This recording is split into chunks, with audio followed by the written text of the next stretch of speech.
கர்த்தருடைய பரிசுத்த நாமத்திற்கு மகிமை உண்டாவதாக. வாசிக்கலாம். சங்கீதங்களின் புஸ்தகம் 37ஆம் அதிகாரம் 34வது வசனம். Psalms 37:34. நீ கர்த்தருக்கு காத்திருந்து அவருடைய வழியை கைக்கொள், அப்பொழுது நீ பூமியை சுதந்திரித்துக் கொள்வதற்கு அவர் உன்னை உயர்த்துவார். துன்மார்க்கர் அறுப்புண்டு போவதை நீ காண்பாய். அவர் உங்களை உயர்த்துவார். பொதுவாக உயர்த்தப்படுதல் அப்படிங்கிறத பற்றி கேட்கிற பிரசங்கம் எல்லாமே ஆண்டவர் பொருளாதாரத்தில் உயர்த்த வேண்டும் அப்படிங்கிறதான் கேட்டிருப்போம். எல்லா சபைகளையும் பண்ற பிரசங்கம் பொருளாதாரத்தில் தேவன் உயர்த்த வேண்டும், ஒருவனை நல்ல ஐஸ்வர்யம் உள்ளவனாய் மாற்ற வேண்டும், அவனுடைய பதவியில உயர்வு, பொருளாதாரத்தில் உயர்வு, இப்படிப்பட்டதான அடிப்படையில் தான் நாம் செய்திகளை கேட்டிருக்கிறோம். இவ்விதமாகத்தான் நம்முடைய உயர்வையும் நாம் என்ன செய்கிறோம், எதிர்பார்த்து ஜெபிக்கிறோம். ஆண்டவரே என்னை உயர்த்தும் என்று சொல்லி ஜெபிக்கும் பொழுது கஷ்டமெல்லாம் போகணும், நம்முடைய வாழ்க்கையில இருக்கிறதான எல்லா கஷ்டங்களும் நீங்கி போக வேண்டும், வசதி வரணும், அடுத்தவர் நிலைமைக்கு நான் வசதி உள்ளவனாய் மாற வேண்டும், இன்னும் பிள்ளைகளுக்கு திருமணம் நடக்கணும், நல்ல வீட்டில் திருமணம் நடக்கணும், அதான் உயர்வு அப்படின்னு நிறைய காரியங்களை நாம் என்ன செய்கிறோம், மனதில் வைத்திருக்கிறோம். ஆனால் தேவன் நம்மை உயர்த்துகிற காரியத்தை குறித்து நான் ஒரு வசனத்தை இவ்விதமாய் பார்த்தேன். வாசித்து பாருங்கள். வேதாகமத்தில் யாத்திராகமத்தின் புஸ்தகம் 7ஆம் அதிகாரத்தில் 1ஆம் வசனத்தில் ஆண்டவர் மோசையை பற்றி சொல்லும் பொழுது மோசே இடத்துல கர்த்தர் இப்படி சொல்கிறார். என்ன சொல்கிறார்? அவன் ஒரு உயர்ந்த நிலைமையில் இருந்தான், ஆனால் அதன் பின்பு 40 ஆண்டுகள், அதாவது அரண்மனையில் இருந்த 40 ஆண்டுகள் பிறகு வனாந்தரத்தில் மீதியான் தேசத்தில் ஆடுகளை மேய்க்கிறதான ஒரு வேலையை செய்து கொண்டிருந்தார். வனாந்திரத்தில் ஆடுகளை மேய்க்கிற ஒரு வேலை.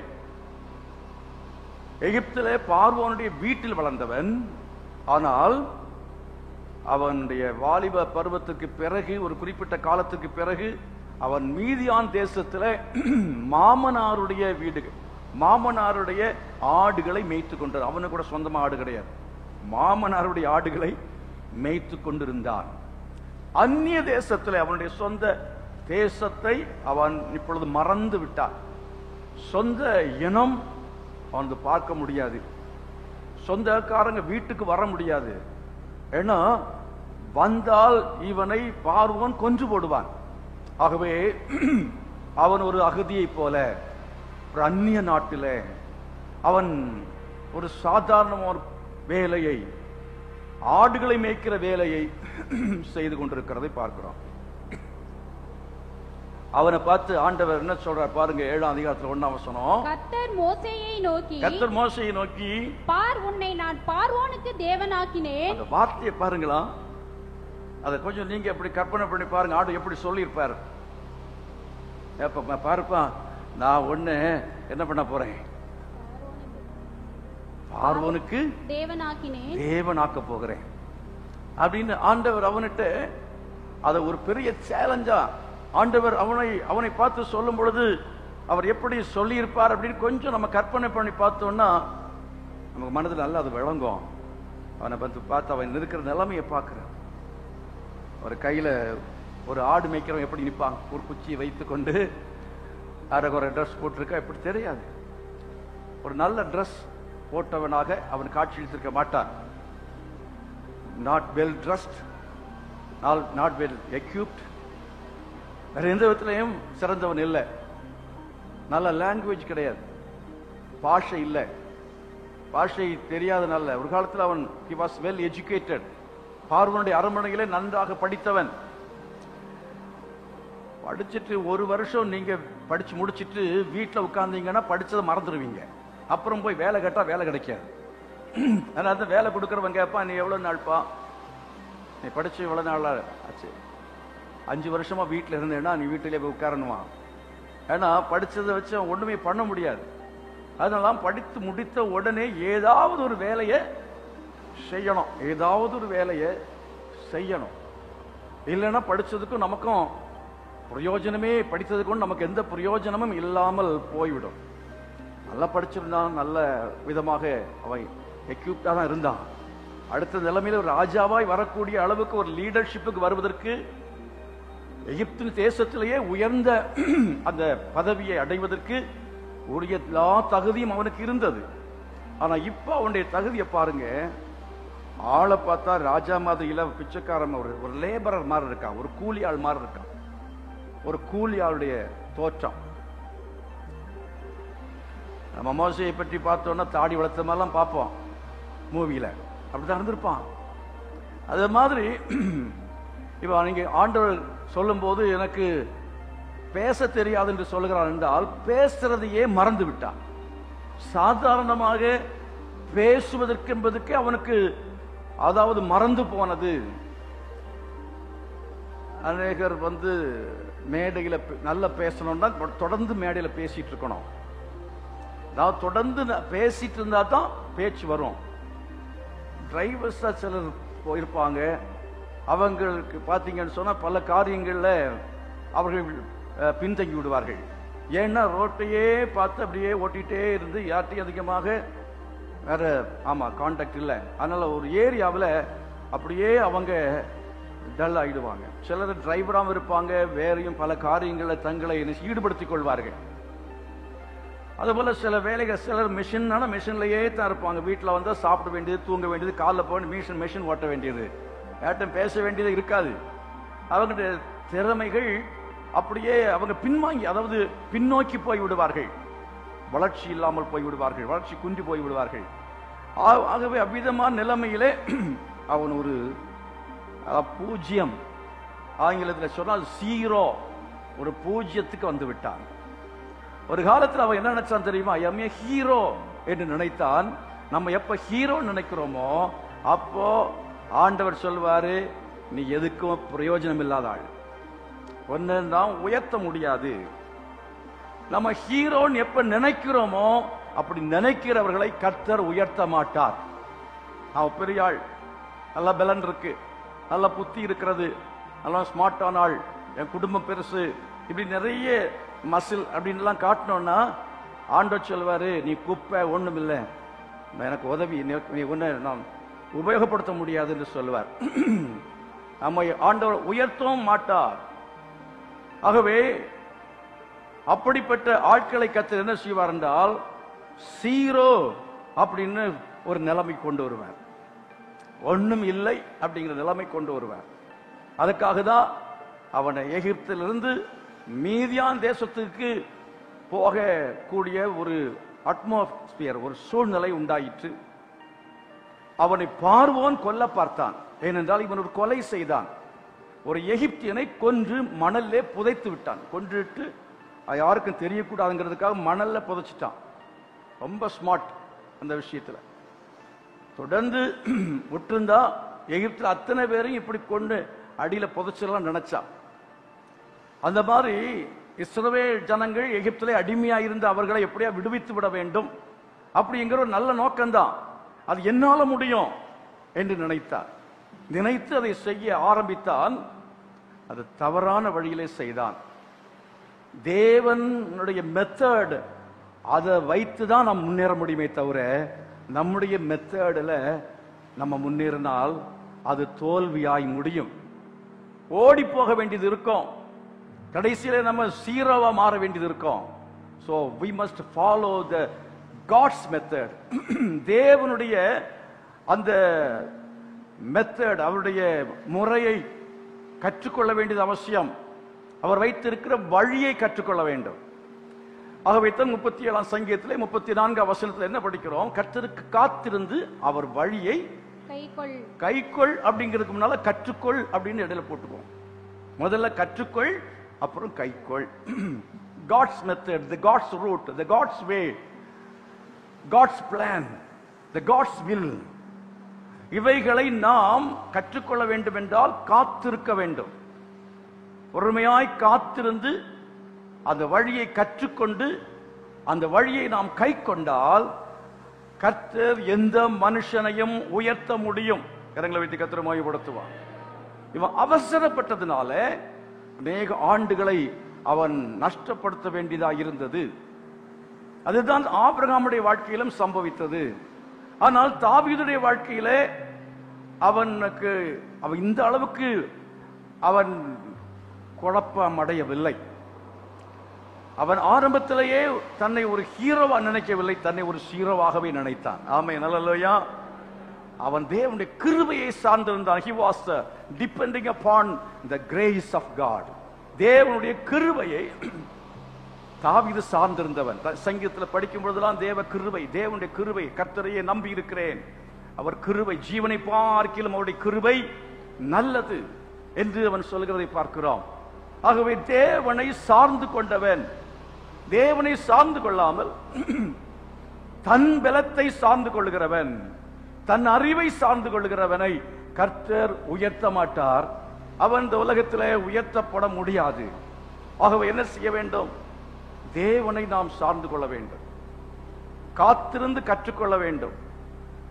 காத்திருந்து நாம் தேவனுடைய வழிகளை கற்றுக்கொண்டு தேவனை சார்ந்து நாம் செயல்பட வேண்டும். தேவனுடைய கிருபையை சார்ந்து நாம் செயல்படும் பொழுது கர்த்தர் சொல்கிறார், உன்னை நான் உயர்த்துவேன்.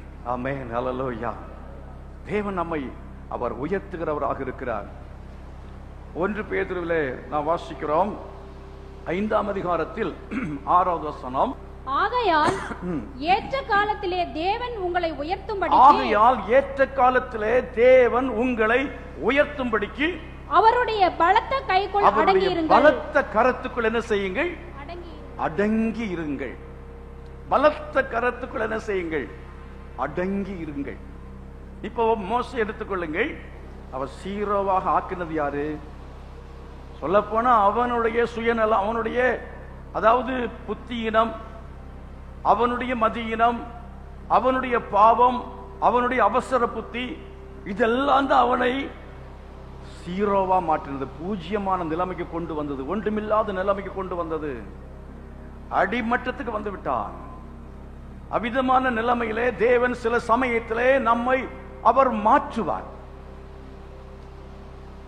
நிமிர்ந்து அப்படி நிற்போம் பாருங்க, கொஞ்சம் தலையை கொஞ்சம் அந்த நான் அப்படிங்கிறத கொஞ்சம் சரிப்படுத்தணும். அதுக்காக அந்த நான் அப்படிங்கிறத கொஞ்சம் தலையெல்லாம் தட்டி, இப்போ ஆண்டவர் அவனை சந்திக்கும் பொழுது இந்த மோசே எப்படி நின்றுப்பான்? இப்படி நின்றுப்பானா? இப்படி நின்றுப்பானா? எப்படி நின்றுப்பான்? இப்படிதான் நின்றுப்பான். சில ஆட்கள் கொஞ்ச காலம் பொறுத்து அப்படி ஆட்டோமேட்டிக் இப்படி மாறிடுவாங்க. அப்படி மாத்துறது கர்த்தர் ரொம்ப பாடுபடணும், ரொம்ப பாடுபடணும். சர்ச்சில் வந்தா கூட சில ஆட்கள் பார்த்தீங்கன்னா ஆரம்பத்தில் இப்படி தான் நிற்பாங்க. அப்புறம் கர்த்தர் கொஞ்ச நாள் பொறுத்து அவங்களை சரிப்படுத்தி இப்படி வந்துருவாங்க. சொல்லும்படியேன்னு கேட்கிறேன், என்ன சொன்னாலும் கேட்கிற ஆண்டவரே அப்படிங்கிற அளவுக்கு தங்களுடைய அந்த அந்த நிற்கிறதான அந்த போஸ்டர் அதைவே மாட்டிடுவார் ஆண்டவர். அல்லேலூயா. சத்தமா கர்த்தரை மகிமைப்படுத்துவோமா? நிறைய ஆட்கள் அவ்விதமாக தேவனால் மாற்றப்பட்டு கர்த்தரால் உயர்த்தப்பட்டிருக்கிறார்கள். ஆகவே அந்த நிலைமையிலே மோசே தள்ளப்பட்டதற்கு பிறகு இப்பொழுது அவன் என்ன செய்கிறான் என்று சொன்னால் ஆண்டுடைய சமூகத்தில் வந்து தாழ்மையோடு நிற்கிறதை பார்க்கிறோம். 1 வருஷம் 2 வருஷம் இல்லை, அநேக ஆண்டுகள் அவன் வனாந்திரத்திலே அவன் துன்பத்தை அனுபவித்தான், பாடுகளை அனுபவித்தான், அவன் கஷ்டங்களை அனுபவித்தான். அந்த கஷ்டங்கள், பாடுகள், துன்பங்கள் இவைகளுக்கு பேர் தான கர்த்தருடைய பலத்த கரம். The God's heavy hand. Sometimes the God's heavy hand is placing upon us. நம்முடைய மேல அவருடைய பலத்த கரத்தை என்ன செய்கிறார்? ஆண்டவர் வைக்கிறார். நம்ம நினைக்கிறோம் ஏதோ பிசாசு தொந்தரவு, பிசாசு போராட்டம், நேரம் சரியில்லை. நேரம் சரியில்லை தான். ஏன் நேரம் சரியில்லை? கர்த்தர் தன்னுடைய பலத்த கரத்தை என்ன செய்கிறார்? மேல வச்சிருக்க. நீயா குதிச்சாலும் மேல வர முடியாது, தட்டிடுவார் கீழே. உட்கார். ஆமா, நான் லண்டனுக்கு போயிடலாம், எங்க பாதியில ரிட்டர்ன் கொண்டு வந்துருவார், போக முடியாது. தர்சீசுக்கு போனாலும் வண்டியிலே தூக்கி போட்டு கடல்ல போட்டுருவார், திருப்பியும் கொண்டு வந்துருவார். நம்ம நினைக்கிற மாதிரி போக முடியாது. நகோமி போனாள், கர்த்தர் பலத்த கரத்தை மேல வச்சுட்டார், எங்கேயும் ஓடவே முடியாது. அந்த பலத்த கரத்தை தேவன் இவன் மேல் வைத்தார். ஆண்டுகள் கடந்து போய்கொண்டே இருக்கிறது, ஆண்டுகள் கடந்து போய்கொண்டே இருக்கிறது. நீர் யார் அப்படின்னு சொல்லி ஆண்டவரை அவன் வெறுத்து விடவில்லை. தேவன் அவனோடு வந்து பேசும் பொழுது, உண்மை எனக்கு தெரியாது, உண்மை நான் இனி நம்பவில்லை, பட்டதெல்லாம் போதும், ஆளை விடுங்க அப்படின்னு சொல்லி அவன் ஓடி போயிருக்கலாம். ஆனா அவன் ஆண்டவர் மேல் உள்ள நம்பிக்கையோ விசுவாசத்தையோ அல்லாவிட்டால் ஆண்டவர் மேல் அவனுடைய அந்த அவர் வைத்திருந்தான் அந்த விசுவாசம் குறையவில்லை. பொதுவாக அவர் மேல வைத்த நம்பிக்கை, விக்கிரகங்கள் எல்லாம் அவன் ஆராதிக்க அவன் போகவில்லை என்று சொல்லலாம். அத்தனை வருஷங்களும் அவன் அந்த துன்பத்தின் மத்தியிலையும் கஷ்டத்தின் மத்தியிலையும் அவன் இந்த ஒரே தேவன் யெகோவா என்கிற தேவனை விட்டவன் தூரமாய் போகவில்லை. அம்மா கற்றுக் கொடுத்த அந்த பாடம் அவன் மனசுல இருந்தது. சண்டே ஸ்கூல்ல அவன் கேட்டது மனசுல இருந்தது. அம்மாவுடைய மடியில் உட்கார்ந்து அவன் யெகோவா என்கிற நாமத்தை, யெகோவாவை பற்றி அவனுடைய தாய் கற்றுக் கொடுத்தவைகளை அவன் புரிந்திருந்தான். அவன் பார்வோனுடைய அரண்மனையிலே வளர்ந்தாலும் அவனை வளர்த்தினது யார்? யூத தாயாகிய தன்னுடைய தாய் தான் வளர்த்தினாள். ஆகவே உங்க பிள்ளைகள் அவங்களுக்கு சின்ன வயசுல மடியில வச்சு நீங்க சொல்லிக் கொடுக்கிற பாடம், நீங்க மடியில சொல்லிக் கொடுக்கிறதான அந்த வேத வசனங்கள் அவர்கள் ஒரு நாள் வனாந்திரத்தில் இருக்கும் பொழுது கிரியை செய்யும். ஆமென். அவர்கள் தூர இடத்துக்கு போகலாம், தூர தேசத்துக்கு போகலாம், பாவம் செய்ய சூழ்நிலைகள் வரலாம், ஆண்டவரை விட்டு விலகி போக வேண்டிய சூழ்நிலைகள் வரலாம். அவங்களுக்கு துன்பத்தினாலே அழுத்தப்படும் பொழுது, தேவனுடைய கை பாரமாய் அவளை அழுத்தும் பொழுது, அப்படிப்பட்ட சந்தர்ப்பங்களிலேயும் ஆண்டவரை விட்டு மறுதலித்து போகாமல், யெகோவா அவர்தான் தேவன், கடவுள் ஒருவர் உண்டு, கடவுளே இல்லை என்று சொல்லக்கூடிய அந்த நிலைமைக்கு நம்முடைய பிள்ளைகள் தள்ளப்படாமல் காக்கப்பட வேண்டும் என்றால், நமது சிறு வயதிலேயே அவர்களுக்கு அந்த வேதத்தை பற்றி, வேத வசனங்களை பற்றி, நம்முடைய தேவனை பற்றி நாம் சொல்லிக் கொடுத்திருப்போம் என்றால் அந்த உள்ளத்திலே அவைகள் அப்படியே பதிந்திருக்கும். அவைகள் அவர்களை நிச்சயமாய் பாதுகாக்கும், அவர்களை காப்பாற்றும். நம்ம வாழ்க்கையில பாடுகள் வரும்போது, கஷ்டம் நம்ம மேல அப்படி கையை வைத்து எழும்ப விடாம இருக்கிறார் என்றால் என்ன சொல்லுவோம்? இந்த ஆண்டவர் என்ன செய்ய மாட்டேங்கிறார், உயர்த்த மாட்டேங்கிறார், ஆண்டவருக்கு வழிகளை திறக்க மாட்டேங்கிறார். எவ்வளவு நாள் இப்படி நான் கஷ்டப்பட்டுட்டே இருக்கிறது, கடவுளே ஒருத்தர் இல்லை அப்படிலாம் நினைச்சிட்டு நம்ம விலகி போய் விடுவோம். ஆனால் ஆண்டவர் சொல்கிறார், அந்த பலத்த கரத்துக்குள் அடங்கி இருங்கள், பலத்த கரத்துக்குள் அடங்கி இருங்கள். ஏற்ற காலத்தில் அவர் உங்களை உயர்த்தும்படிக்கு பலத்த கரத்துக்குள் என்ன செய்யுங்கள்? அடங்கி இருங்கள் என்று ஆண்டவர் சொல்லுகிறார். திரும்ப வாசித்த அந்த வசனத்துக்கு வருகிறேன். ஆண்டவர் இவனை பார்த்து, பார், நான் உன்னை பார்வோனுக்கு தேவனாக்கினேன். அவர் பார்வோனுக்கு விட மேலே, பார்வோனுக்கு தேவன் என்றால் பார்வோனுக்கு கீழே உள்ள ஒரு பொசிஷன் அல்ல. தேவன் அவனை பார்வோனாக மாற்ற, அவன் பார்வோனாக மாற வேண்டிய அவனை இப்போ அவனை ஒன்றுமில்லாதவனாக மாற்றிவிட்டு இப்ப சொல்லுகிறார், உன்னை நான் பார்வோனாக மாற்ற போகவில்லை, உன்னை ஒரு ராஜாவாக மாற்ற போகவில்லை, உன்னை பார்வோனுடைய அந்த ஸ்தானத்தை உனக்கு நம்ம கொடுக்க விரும்பவில்லை, அதுக்காக உன்னை நான் அழிக்கல, உன்னை நான் பார்வோனுடைய அந்த ஸ்தானத்தை விட ஒரு மேலான ஸ்தானத்தை கொடுக்க விரும்புகிறேன். கருத்தை வைத்து கர்த்தரை மையப்படுத்துவோமா? அதாவது டாக்டர் பில்லி கிரஹாம் அவரிடத்துல பல சமயம் கேட்டாங்களாம், அமெரிக்க அதிபராகும்படி அவரிடத்துல கேட்டாங்களாம். அவர் சொன்னாரோ, இப்போ வானத்தையும் பூமியும் படைத்த சர்வ வல்லமையுள்ள தேவனுடைய ஊழியக்காரனாக இருக்கிறேன், அதை விட்டு நான் அதிபரா மாறினேன்னா அதாவது கீழ் நோக்கி வருகிற ஒரு காரியமா இருக்கும். நான் என்ன செய்கிறேன்? நான் என்னை தாழ்த்திக் கொள்கிறேன், மேல இருந்து கீழே வர்ற மாதிரி.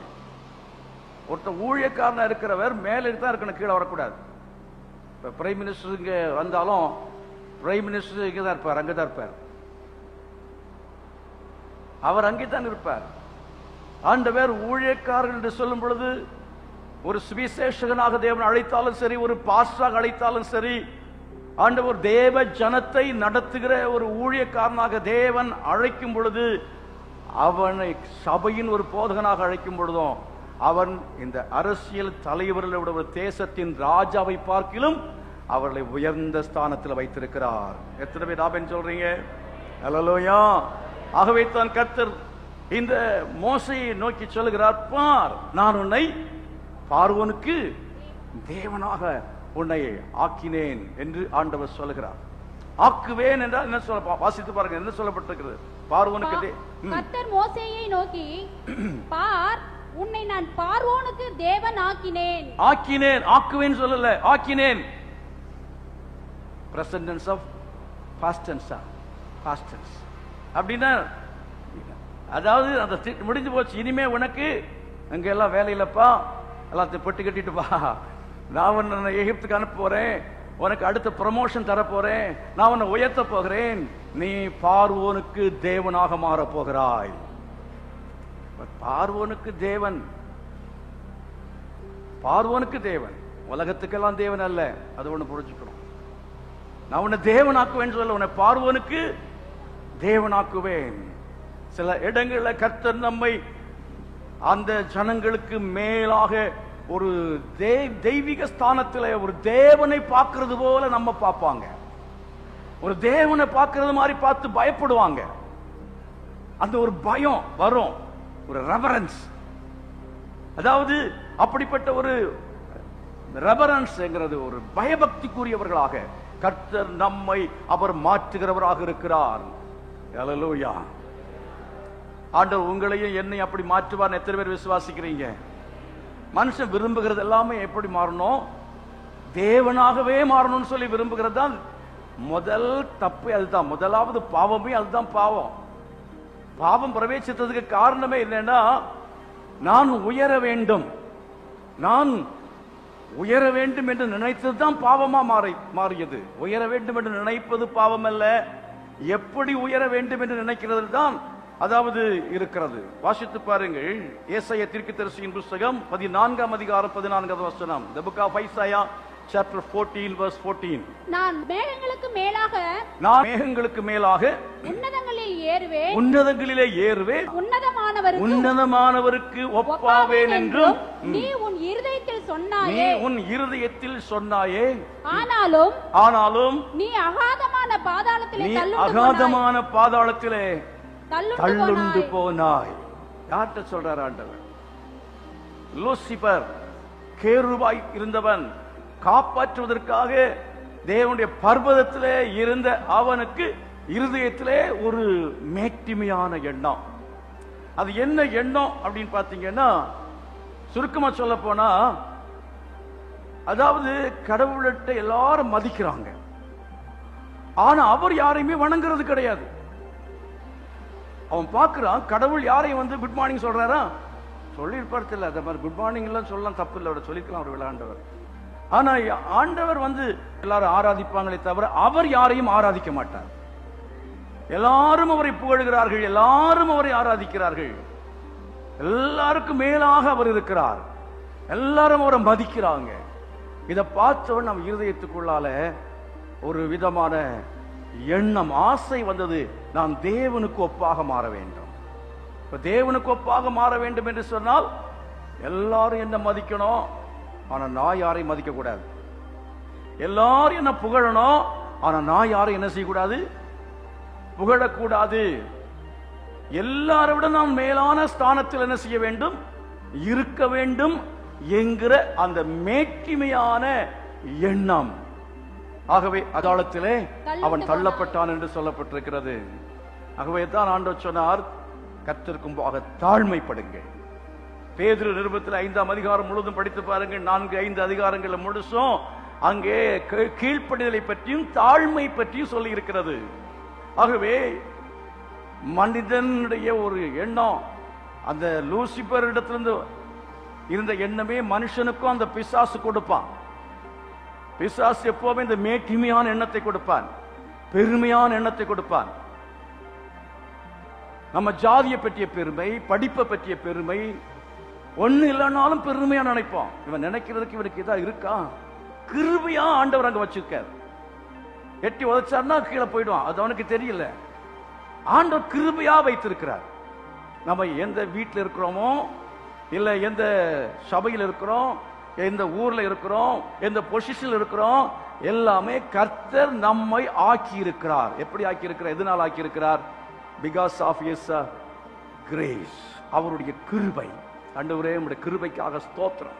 ஒவ்வொரு நாளும் காலையில முழங்கால் போட்டு, ஆண்டவரே உம்முடைய கிருபையை தாங்கப்பா, இன்னைக்கும் எனக்கு நாசியில சுவாசத்தை தந்ததுக்காக உமக்கு ஸ்தோத்திரம். இந்த வீட்டில் என்ன வச்சிருக்கிறதுக்காக உமக்கு ஸ்தோத்திரம். இந்த சூட்டு கோட்டெல்லாம் மாட்டிக்கிட்டு ஆடி காவரோ இல்லைன்னா என்னது எந்த கார் கொடுத்திருந்தாலும் சரி, அதுல உட்கார்ந்து போறதற்கு எனக்கு ஆண்டவர் இந்த ஒரு உயர்ந்த நிலைமையை தந்திருக்கிறீரே, அதற்கு உமக்கு போயிட்டு உள்ளால பத்திரமா வந்தாதான்.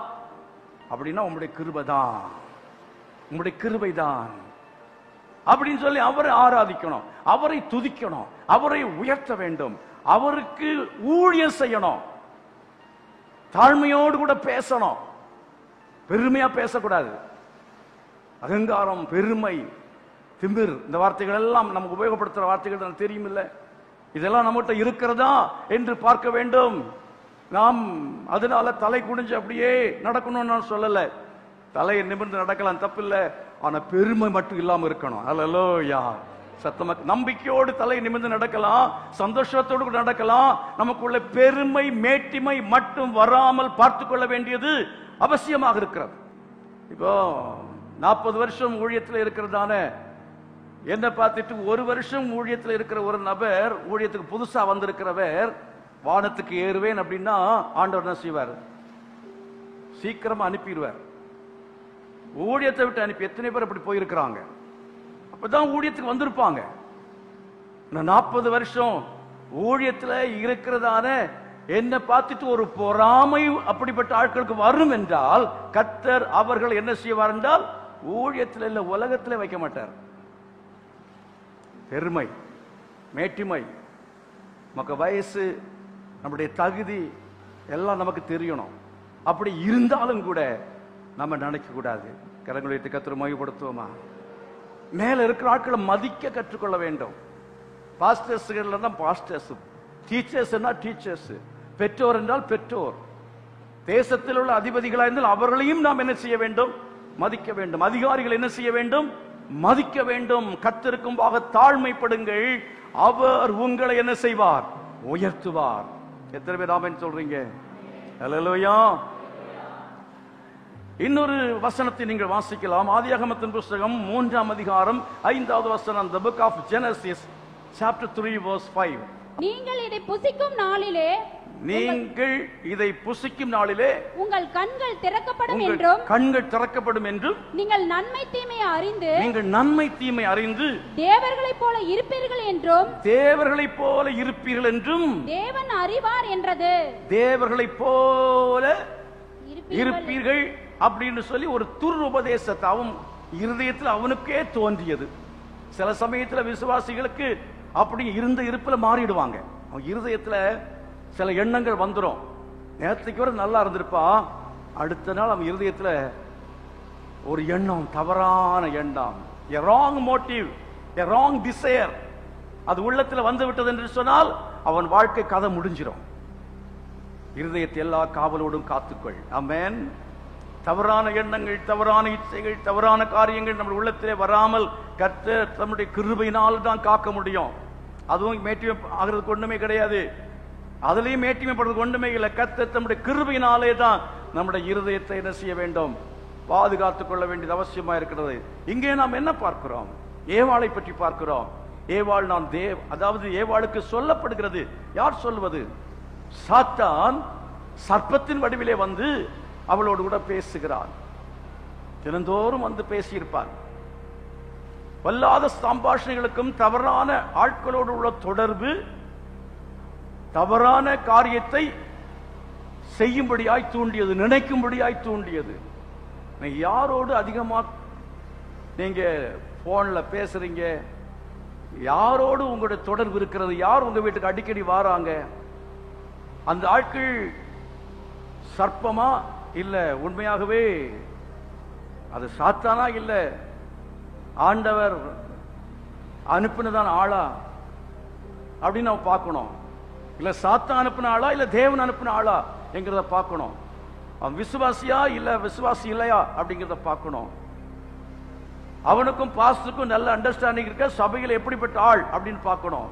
வேதம் வாசிக்கிற ஆளா இல்லாத ஆளா அப்படின்னு பார்க்கணும். ஜெபிக்கிற ஆளா இல்லாத ஆளாங்கிறத பார்க்க வேண்டும்.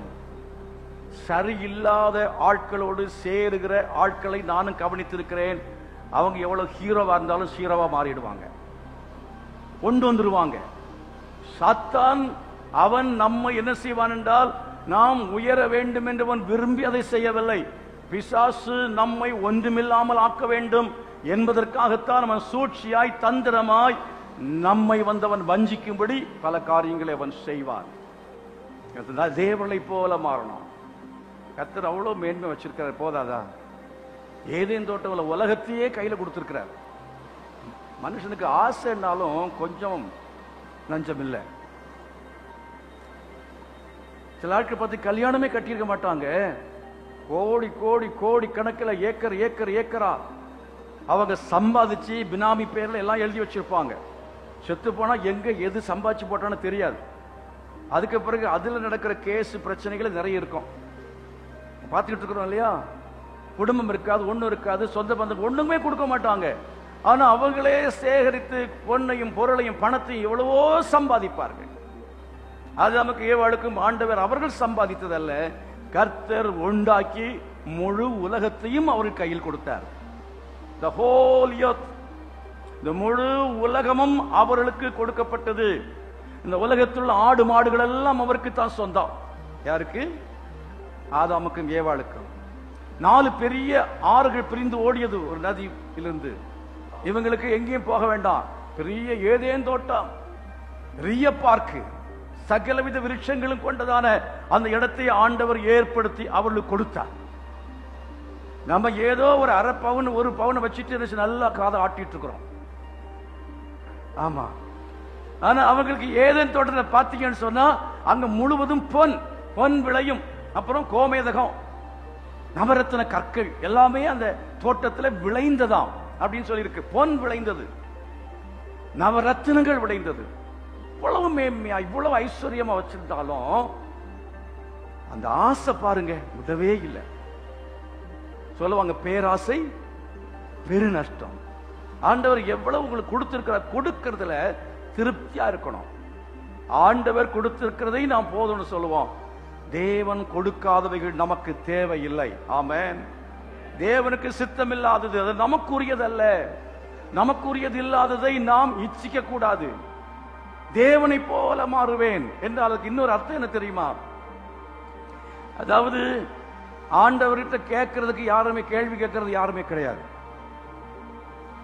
ஆபீஸ்ல வர்றோம், கேள்வி கேட்க இஷ்டம் இருந்தா வருவேன், வராமலும் இருப்பேன், எப்போனா லீவு போடுவேன், செஞ்சா செய்வேன், செய்யாமலும் இருப்பேன், என்னை யாருமே கேட்க கூடாது அப்படின்ட்டு சொன்னா எவ்வளவு சந்தோஷமா இருக்கும். அப்படித்தானா? ஸ்கூல்ல வாத்தியாரு நமக்கு கேள்வி கேட்க கூடாது, அட்டெண்டன்ஸ் போடக்கூடாது, ஏன் வரலன்னு கேட்க கூடாது. அப்படின்னு இருந்தா அந்த வாத்தியாரை பிடிக்குமா பிடிக்காதா? பிடிக்கும். நமக்கு நாட்டில் அதிகாரிகள் இருக்கிறாங்க, எதையுமே நம்ம கண்டுகொள்ளாம இருக்கணும். எந்த சட்டம் இல்லை, எந்த காரியத்தும் நம்ம கீழ்ப்படைய வேண்டிய அவசியம் இல்லை. நானே ராஜா, நானே மந்திரி அப்படின்னு இருந்தா, எனக்கு மேல யாருமே இல்லை அப்படின்னு இருந்தா, அது போல ஃப்ரீடம் வேற ஒண்ணுமே இல்லை. மனசு என்ன தேவை? ஃப்ரீடம் தேவை. ஃப்ரீடம். பிள்ளைகளை பாருங்க, என்ன விட்டுருங்க, என்ன கேட்காத, நீ என்ன கேட்கிற, அதை செய்தியா இதை செய்தியா. அக்கௌண்டபிலிட்டி மக்கள் விரும்பாத காரியம். ஊழியத்துக்கு வந்தா கூட ஊழியத்தில் என்ன யாரும் கேட்க கூடாதுங்கிறதுக்காக தான் அவங்க இண்டிபெண்டன்ட் பாஸ்டர் அப்படின்னு போயிடுறாரு. அவர் விசுவாச ஊழியத்தில் இருக்கிறார். விசுவாசத்துக்கு அதுக்கு சம்பந்தமே கிடையாது. அக்கௌண்டபிலிட்டிங்கிறது வேணும். ஊழியக்காரன் தான் நமக்கு மேல இருக்கிறவர்கள் கணக்கு கேட்க வேண்டும். ஒரு ஸ்தாபனத்துக்கு கீழே இருக்கணும், அதிகாரிகளுக்கு கீழே இருக்க வேண்டியது இருக்கும், தகப்பனுக்கு தாய்க்கு கீழே இருக்க வேண்டியது இருக்கும். அதே போல ஆண்டவர் என்ன செய்தார் என்றால் இவர்களை அந்த நிலையில் தான் வைத்தார். தினந்தோறும் வேலை செய்யறாங்களா இல்லைன்னு கர்த்தரை பார்ப்பார். பண்படுத்தினாங்களா, சரியா தோட்டத்தை காவல் காத்தாங்களா, அது மாத்திரமல்ல அந்த பழத்துக்கிட்ட போனாங்களா இல்லையா, பழத்தை பறிக்க கூடாது, அதை புசிக்க கூடாது. அது என்ன ஆண்டவர் அப்படி ஒரு இப்ப தேவனா மாறிட்டோம்னா கேட்கறதுக்கு ஆளே இல்லையா, எல்லாத்தையும் சாப்பிடலாம், எங்க வேணா போலாம், என்ன வேணா செய்யலாம். அப்படிப்பட்ட ஒரு கட்டுப்பாடு இல்லாத ஒரு சிந்தை அவர்களுக்குள்ளே வந்தது பாருங்க. அது தவறான சிந்தை. எந்த ஒரு மனுஷன் பேராசைப்படாமல் இருக்கிறது எனக்கு போதும், ஆண்டவர் கொடுத்திருக்கிறதுக்காய் கர்த்தருக்கு ஸ்தோத்திரம், நான் அதிகமா ஆசைப்பட மாட்டேன், நான் மிஞ்சி நான் ஆசைப்பட மாட்டேன், எண்ண வேண்டியதுக்கு மிஞ்சி நான் எண்ண மாட்டேன், என் தகுதிக்கு மிஞ்சி நான் ஆசைப்பட மாட்டேன் என்று சொல்லி அவன் கீழ்ப்படிதலுக்கும் அதிகாரத்துக்கு உட்பட்டு நடப்பதற்கு, ஒரு கட்டுப்பாட்டுக்கு கீழே ஜீவிக்க ஒப்பு கொடுக்கிறானோ, அவன் அதிகாரத்துக்கு அடங்கி ஜீவிக்க ஒப்பு கொடுக்கிறானோ, அவர்களை கர்த்தர் உயர்த்துவார். கரங்களை வைத்து கர்த்தர் மையப்படுத்துவோமா? ஆண்டவர் உயர்த்துகிறது மாத்திரமல்ல, அந்த கொடுத்த ஆசீர்வாதங்களை அனுபவிக்கும்படியான கிருபையும் அதுக்குரிய ஆயுசு நாட்களையும் கூட கூட்டி கொடுப்பார். எத்தனை பேர் ஆமென் சொல்றீங்க? ஹல்லேலூயா. ஆகவே தன் ஆண்டவர் இப்பொழுது மோசே கிட்ட சொல்கிறார், நான் பார் உன்னை நான் பார்வோனுக்கு தேவனாக்கினேன் என்று சொல்லுகிறதை பார்க்கிறோம். பார்வோனுக்கு நான் உன்னை தேவனாக்கினேன். எத்தனை பேர் நீங்க தேவனாக விரும்புறீங்க? அதாவது ஆங்கில வேதாகமத்தில் அதை இப்படி படித்தால் இப்படி வாசிக்கிறது. Then the Lord said to Moses, see, I have made you like God to Pharaoh. அதாவது கடவுளை போல, கடவுளை போல, கடவுளை போல மாற்றம் என்றால் எந்தில மாற்றம், எவைகளிலே மாற்றம்? வாசித்து பாருங்கள். நீங்க ஆதியாகமத்தின் புஸ்தகத்தில் நீங்கள் வாசிக்கிற சமயத்தில் தேவன் மனிதனை எப்படி படைத்தார்? அவனை ஆதியாகமம் 1ஆம் அதிகாரத்தில் 27ஆம் வசனத்தில் முதலாவது நாம் படிக்கிறோம். The book of Genesis chapter 1 verse 27. தேவன் தம்முடைய சாயலாக மனுஷனை சிருஷ்டித்தார். அது என்ன? தம்முடைய சாயலாக, கடவுளுக்கு ஒப்பாக நான் உன்னை மாற்றுகிறேன் என்று கர்த்தர் சொல்லுகிறார். நம்ம சொல்றோம் இல்ல என்ன சாத்தானுக்கு ஒப்பா மாற்றுன்னு கேட்கிறோம். அவன் தான் நிறைய வச்சிருக்கான். ஆமா, அதனால அவனுக்கு பின்னால் நம்ம போறோம். பணத்துக்கு பின்னால போறவன் சாத்தான், புகழுக்கு பின்னால போகிறவன் சாத்தான். அவன் சொல்றான், நீ என்ன பணிந்து கொள், இந்த உலகத்தின் மகிமையெல்லாம் நான் உனக்கு தருவேன். ஒன்னு பொருள், இந்த உலகத்தில் உள்ள காரியம், உலகத்துல நான் எல்லாத்தையும் சுதந்திரித்துக் கொள்வது அதல்ல உயர்வு. எவ்வளவு பெரிய பணக்காரன் நான் இருக்கிறேன் என்கிறதல்ல நம்முடைய உயர்வு. உயர்வு என்றால் தேவனுக்கு ஒப்பாக மாறுதல். ஆமென். தவறான உபதேசத்தை சொல்ற மாதிரி சில முழிச்சிட்டு இருக்கீங்க. தேவனுக்கு ஒப்பாக மாறுதல் என்றால் எதிலே தேவனுக்கு ஒப்பாக மாறுதல்? அவருடைய சுபாவத்தில் அவருக்கு ஒப்பாக மாறுதல். தேவன் மனுஷனை எப்படி படைத்தார்? தேவ சாயலாக படைத்தார். தம்மில் ஒருவரை போல படைத்தார் என்றால் தம்முடைய சாயலிலே மனுஷனை படைத்தார். தேவ சாயலாக மனிதனை படைத்தார். சாராண்ணா ஒரு பாட்டு பாடுவாங்க. என்ன பாட்டு? தேவ சாயல் ஆக மாறி. அந்த கலர தோட்டத்துக்கு போகும்போது நமக்கு ஞாபகமே வரும். ஆமா, கலர தோட்டத்தில் போகும்போது தேவ சாயலாக மாறி அப்படின்னு சொல்லி பாடுவோம். வீட்டுக்கு வந்தா அப்புறம் அந்த பாட்டை பாடவே மாட்டோம். ஏன்னா அது சாவுக்கு பாட வேண்டிய பாட்டு. அந்த அம்மா அவருக்கு அதுக்காக அவங்க அந்த பாட்டை ஏற்றல. நம்ம ஜபத்தில் உட்கார்ந்து பாட வேண்டிய பாட்டு. தேவ சாயலாக மாறி அப்புறம் தேவனோடு இருப்பேன். எத்தனை பேர் தேவ சாயலா மாற விரும்புறீங்க? தேவன் எப்படி இருக்கிறார்? தேவன் அன்பாகவே இருக்கிறார். வேதம் சொல் தேவன் அன்பாகவே இருக்கிறார், தேவன் ஒளியாகவே இருக்கிறார் என்று வேதம் சொல். அவர் சொல், நான் பரிசுத்தராய் இருக்கிறது போல நீங்களும் பரிசுத்தராய் இருங்கள் என்று ஆண்டவர் சொல்கிறார். இதன் மேல நமக்கு இச்சை வேணும். ஆமே, வானத்துக்கு ஏறவே அது பிடிப்பேன் இது பிடிப்பேன்னு சொல்றதுக்கு பதிலா என்ன செய்யணும்? தேவனுக்கு ஒப்பாக மாற வேண்டும் என்று சொல்லி இவங்க ரெண்டு பேரும், மனுஷனும் இந்த சாத்தானாய் விழுந்து போன இருக்கிறானே, இவனும் ஆசைப்பட்டது போல நாம் ஆசைப்படாமல் என்ன செய்ய வேண்டும் என்றால் தேவனுடைய சுபாவங்களுக்காக ஆசைப்பட வேண்டும். அது இச்சிக்கணும். எதை இச்சிக்க வேண்டும்? அந்த பழத்தை இச்சிப்பதல்ல, இல்லை என்றால் தேவனை விட மேலே என்கிறதான அந்த ஸ்தானத்தை இச்சிப்பதல்ல. நாம் என்ன செய்ய வேண்டும்? நம்முடைய அழைப்புக்கு மேலான காரியங்களை அல்ல, தேவன் நமக்கு அனுமதிக்கிற ஒரு காரியம் உண்டு. என்னை போலவே நீங்கள் மாற முடியும். அல்லேலூயா.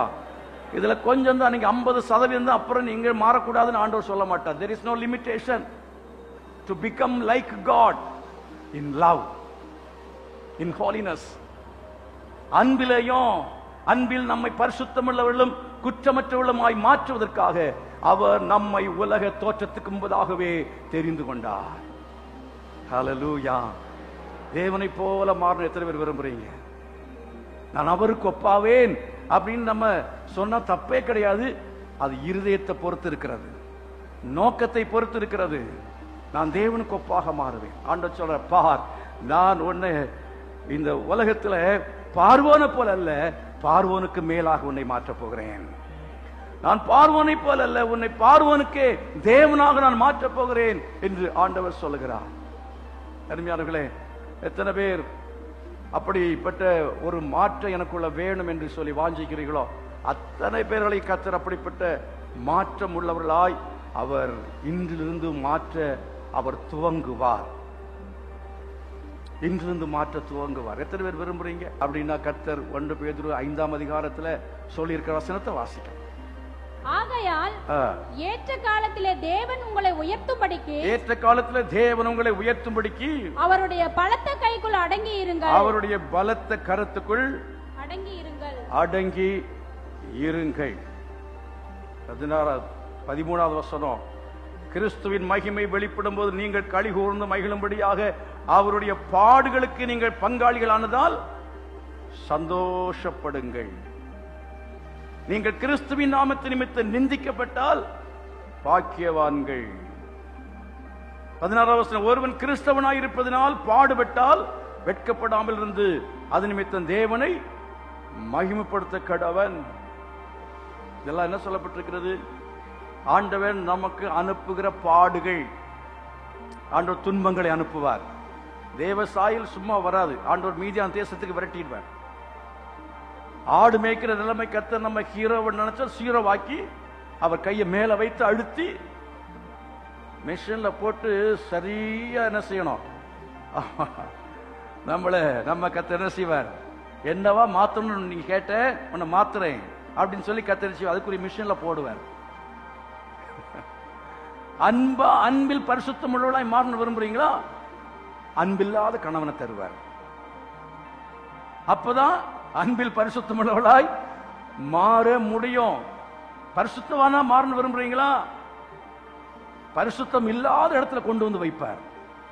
அங்கே இருந்து கர்த்தர் நம்ம என்ன செய்வார் என்றால் அதுல நம்ம பலத்த கருத்துக்குள்ள அடங்கி இருந்து நாம் நம்மை காத்துக்கொண்டு அங்கே தேவனுடைய சாயலாய் மாற ஒவ்வொரு நாளும் ஒப்பு கொடுத்து உபவாசத்தோடு கண்ணீரோடு ஜெபம் பண்ணி, ஆண்டவரே என்னை காப்பாத்துங்கப்பா அப்படின்னு சொல்லி கேட்டோம்னா கர்த்தர் நம்மை அன்பிலே அவருக்கு ஒப்பாய் மாற்றுவார். பரிசுத்தத்திலே அவருக்கு ஒப்பாக நம்ம என்ன செய்வார்? மாற்றுவார். சாந்தத்திலே அவருக்கு ஒப்பாக நம்மை மாற்றுவார். பொறுமையிலே அவருக்கு ஒப்பாக நம்மை மாற்றுவார். இதுதான் கர்த்தர் நமக்கு சொல்லுகிற உயர்வு. ஹல்லேலூயா. கர்த்தர் சொல்ற, நான் உன்னை என்ன செய்வேன்?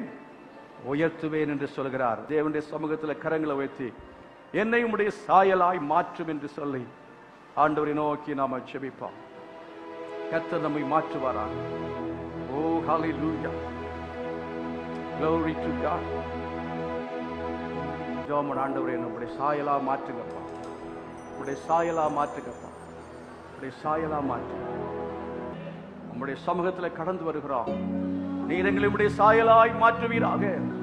நான் விழிக்கும் போது உம்முடைய சாயலால் திருப்தியாவேன் என்று சொல்லி சங்கீதக்காரர் சொல்லுகிறது போல நாங்கள் இந்த உலகத்திலே கண்ணை மூடி மறு உலகத்திலே கண்ணை விழிக்கும் போது உம்முடைய சாயலால் திருப்தி அடையும்படியாய் நீர் எங்களை மாற்றிக் கொண்டிருக்கிறதுக்காக நன்றி செலுத்துகிறோம். அதற்காக எங்களுக்கு அனுப்புகிற பாடுகளுக்காய் ஸ்தோத்திரம். எங்களுக்கு அனுப்புகிறதான சோதனைகளுக்காய் ஸ்தோத்திரம், எங்களுக்கு அனுப்புகிற உபத்திரவங்களுக்காய் ஸ்தோத்திரம், எங்களுக்கு ஆண்டவர் எங்களுக்கு நீர் கொடுக்கிற தண்டனைகளுக்காய் உமக்கு நன்றி செலுத்துகிறோம். எங்களை நீர் உருவாக்குகிறதுக்காய் நன்றி செலுத்துகிறோம். பார், உன்னை பார்வோனுக்கு தேவனாக்கினேன் என்று சொன்னவர் எங்களையும் அவ்விதமாய் கர்த்தாவே உமக்கு ஒப்பாக எங்களை மாற்றுகிறதுக்காக நாங்கள் நன்றி செலுத்துகிறோம். நம்முடைய கரங்களை எங்களை ஒப்புக் கொடுக்கிறோம் ஆண்டவரே.